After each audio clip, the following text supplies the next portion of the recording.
A ver, pensemos en esto un momento. Medir la altura de alguien o la temperatura de una habitación es bastante sencillo, ¿verdad? Pero ¿qué pasa cuando queremos medir algo que no podemos ver? Algo como una actitud, una opinión. ¿Será que se le puede poner un solo número a una opinión y que ese número de verdad nos diga algo importante? ¡Um! Esa es la pregunta del millón. Sería increíble poder conocer el patrón completo de creencias de una persona con solo saber su puntaje en un test. Suena casi a ciencia ficción, ¿no? Pero bueno, es justamente el problema que un método muy ingenioso, conocido como el escalograma de Goodman, se propuso resolver. Bueno, vamos a desglosar esto un poco. El concepto clave aquí es la búsqueda de lo que se podría llamar una escala perfecta. ¿Qué sería eso? Sería una escala en la que, con solo conocer el puntaje final de alguien, pudiéramos predecir, pero con una precisión absoluta, cómo respondió a cada una de las preguntas. Y claro, aquí es donde estaba el gran desafío para psicólogos y científicos sociales por muchísimo tiempo.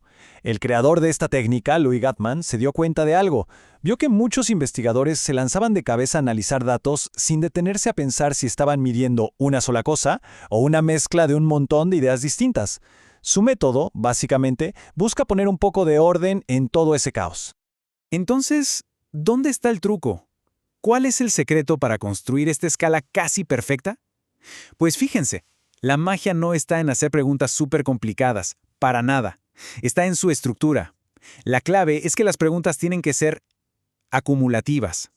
Miren, para que quede súper claro, veámoslo con un ejemplo que no tiene pierde. La estatura. Si a una persona se le pregunta si mide más de 1,85 m y dice que sí, es lógicamente imposible que haya dicho que no a medir más de 1,70 m o más de 1,50 m. Tiene sentido, ¿verdad? Es una lógica aplastante. Cada pregunta se apoya en la anterior, como si fueran los peldaños de una escalera.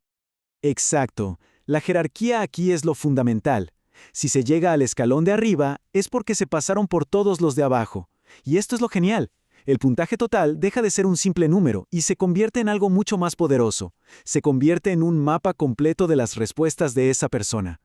Ok, ahora que ya tenemos la idea principal, es momento de ponerle su nombre oficial. Este método, esta técnica para verificar si un grupo de preguntas tiene esa propiedad de escalera, se llama análisis de escalograma de Goodman. Y para definirlo formalmente, una escala de Goodman es exactamente eso. Un conjunto de ítems que están ordenados de tal forma que, sí o sí, crean esa escalera. Si se llega al tercer escalón, es porque inevitablemente se pasó por el primero y el segundo. Y ojo, porque aquí viene el punto que, para mí, es el más fascinante de todos. Este análisis no sirve solo para ordenar a la gente en una escala. Su verdadero poder está en que valida la herramienta de medición. O sea, su objetivo principal es confirmar que todas las preguntas están midiendo una sola cosa, un único concepto. A esto se le llama unidimensionalidad. Es como asegurarse de que toda la orquesta esté afinada para tocar la misma canción y no cada músico una diferente. Muy bien, pero esto nos plantea una pregunta obvia. En el mundo real, las opiniones y las actitudes no son tan ordenaditas y predecibles como la estatura. Son más complejas. Entonces, ¿cómo podemos saber si nuestro cuestionario de verdad se acerca a esa escala ideal? Bueno, pues la respuesta se puede resumir en un solo número, 90%. Este 90% es, digamos, la nota de corte. Es el estándar mínimo que se acepta. ¿Y qué significa? Significa que nuestra capacidad para predecir las respuestas de alguien, usando solo su puntaje final, tiene que ser correcta al menos el 90% de las veces. Si no se llega a esa cifra, la escala simplemente no se considera lo suficientemente buena. A esta medida se le llama coeficiente de reproductibilidad. Y en esencia es eso, una nota que nos dice qué tan cerca está nuestro cuestionario de ser una escala perfecta. Un 100% sería el ideal absoluto, sin errores, pero en la práctica un 90% se considera el estándar de oro. Para que esto quede todavía más claro, echemos un vistazo a la tabla. Miden los patrones de arriba, los que se llaman perfectos. Si una persona saca un puntaje de 2, podemos predecir con total seguridad que dijo sí a la pregunta fácil, sí a la media y no a la difícil. Cero sorpresas. Pero ahora fíjense en la última fila, la que está marcada como error.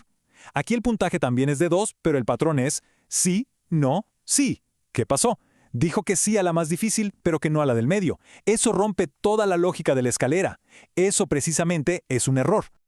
Justamente son estos errores, estos patrones de respuesta que no siguen la regla, los que impiden que el coeficiente de reproductibilidad llegue al 100%. Lo que hace el análisis de Goodman es, básicamente, contar cuántas de estas inconsistencias hay para decidir si la escala es robusta o no. Bien, ahora demos un paso atrás para ver el panorama completo y entender por qué todo este proceso es tan importante en la investigación social. Entonces, ¿cuál es la gran conclusión? ¿Por qué importa tanto este método? Porque va mucho más allá de simplemente poner a la gente en un ranking. Lo que hace es garantizar que lo que estamos midiendo es coherente.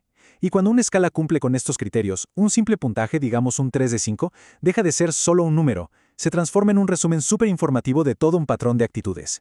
En pocas palabras, es una forma de convertir el ruido de los datos en una señal clara y nítida.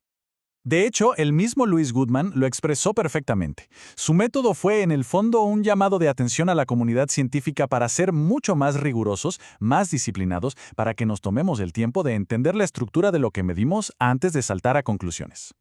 Y todo esto nos deja con una pregunta flotando en el aire, ¿no? Si de verdad pudiéramos construir esa escalera de preguntas perfecta para medir cosas tan complejas como la confianza, la polarización política o incluso la felicidad, ¿qué nuevos patrones del comportamiento humano, que hoy nos parecen un misterio, podríamos finalmente empezar a comprender? Sin duda, la búsqueda de esa escala perfecta sigue siendo uno de los grandes retos.